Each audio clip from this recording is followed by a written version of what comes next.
this is what I know about failure. We should see it coming,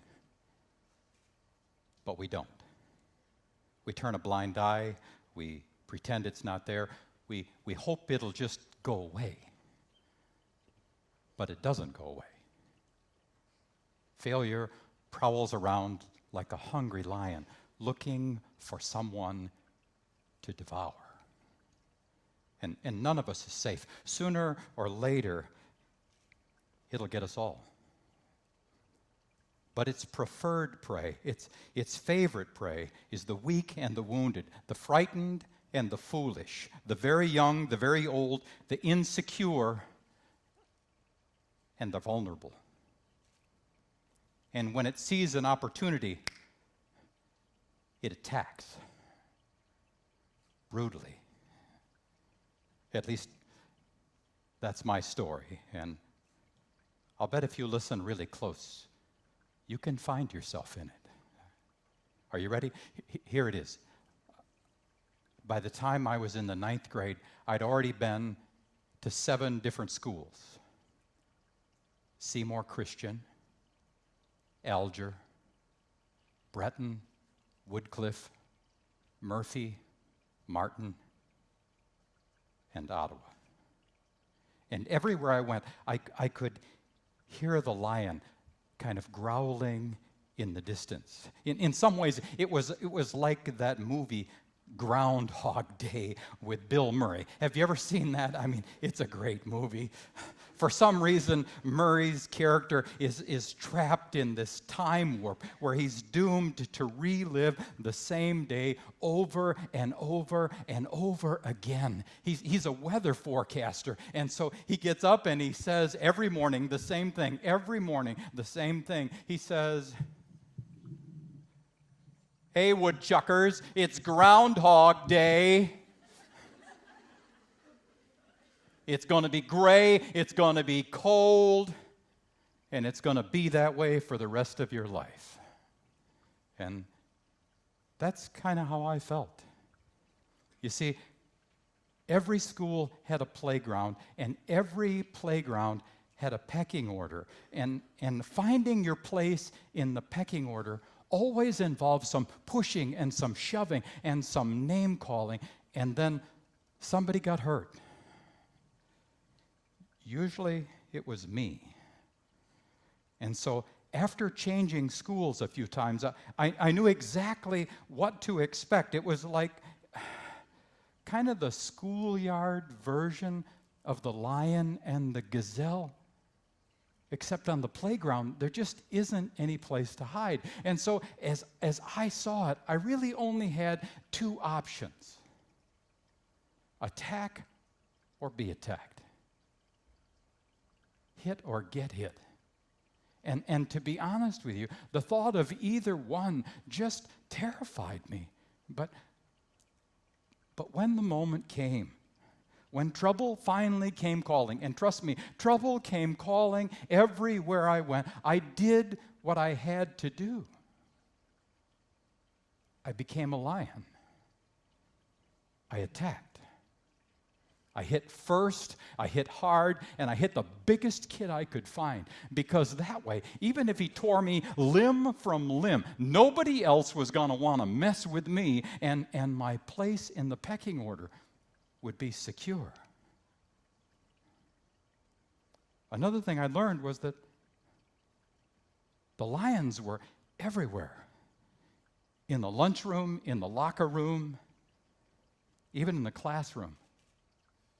And I think the thing that terrified me most about that was that they were so unpredictable. For example, it was okay to be left-handed at Seymour Christian and at Alger, but not at Breton and not at Woodcliff. So when everybody else was learning to write cursive, do you remember cursive? I was in the corner, off to the side, sitting by myself, relearning how to write with my right hand.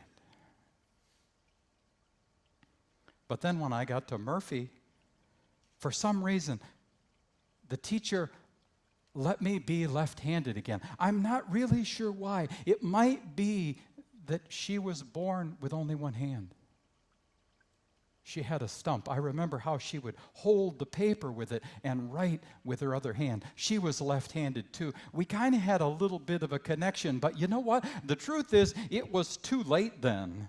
There was no catching up. I was already too far behind, and so I just tried to hide. I sat in the back of the classroom and I would slouch down as far as I could, and I tried to look as small as I felt. But sooner or later, the lion always finds the gazelle, doesn't it? Years later, I learned that I was dyslexic, which meant that words and letters would get transposed and turned around. But at the time, I didn't know that. At the time, I just thought I was stupid. Have you ever felt stupid? I mean, really, really stupid? So stupid you wish there was a pill for it? That was me.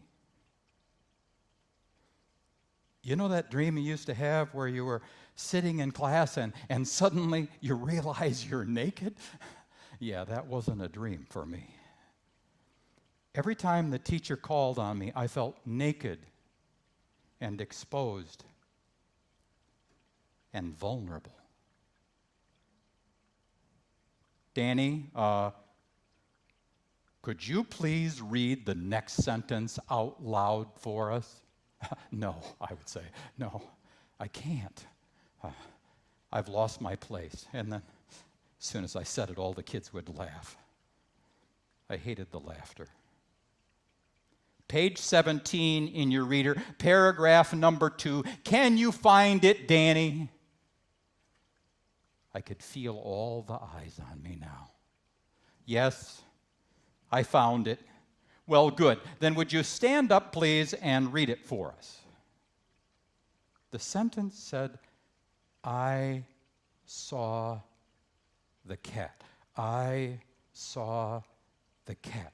I saw the cat running across the front yard. The problem was, like I said,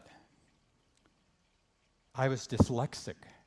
And so standing there naked and vulnerable with that reader in my hand, I could feel the lion's breath on the back of my neck. Have you ever felt that way?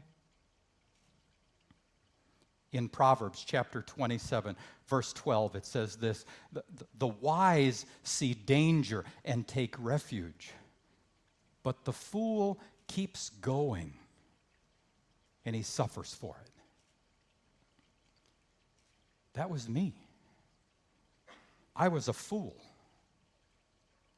For some reason, I just kept going, and oh, did I suffer.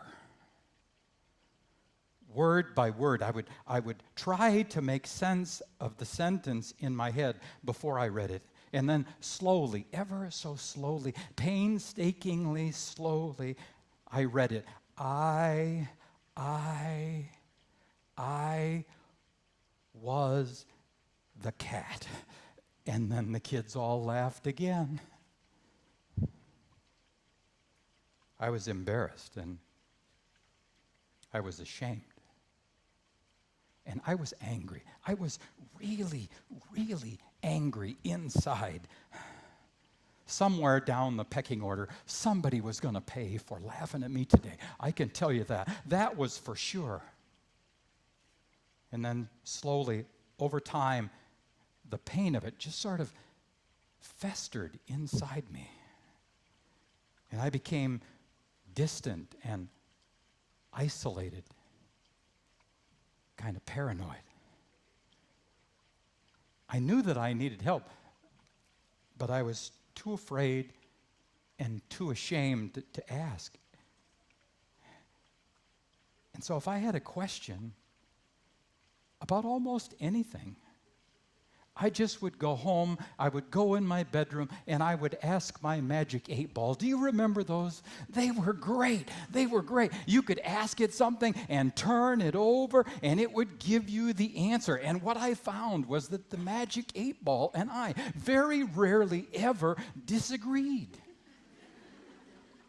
For example, when I wondered if I should skip school, I'd turn over the 8-ball and it said, the signs all point to yes.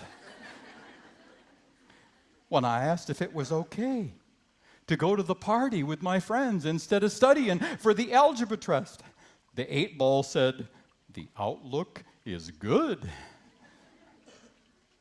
And when I asked if I should change the grades on my report card so my parents wouldn't find out that I was failing, the 8-ball said, without a doubt.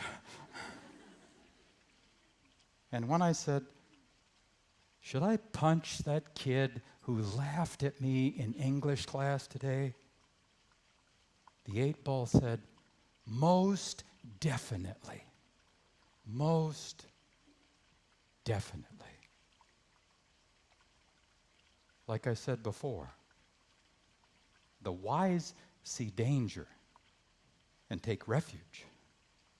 But the fool keeps going, and he suffers for it. That was me.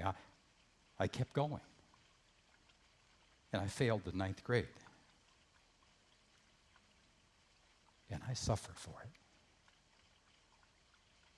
So tell me, did you see yourself anywhere in that story? And if you did, were you the lion or the gazelle?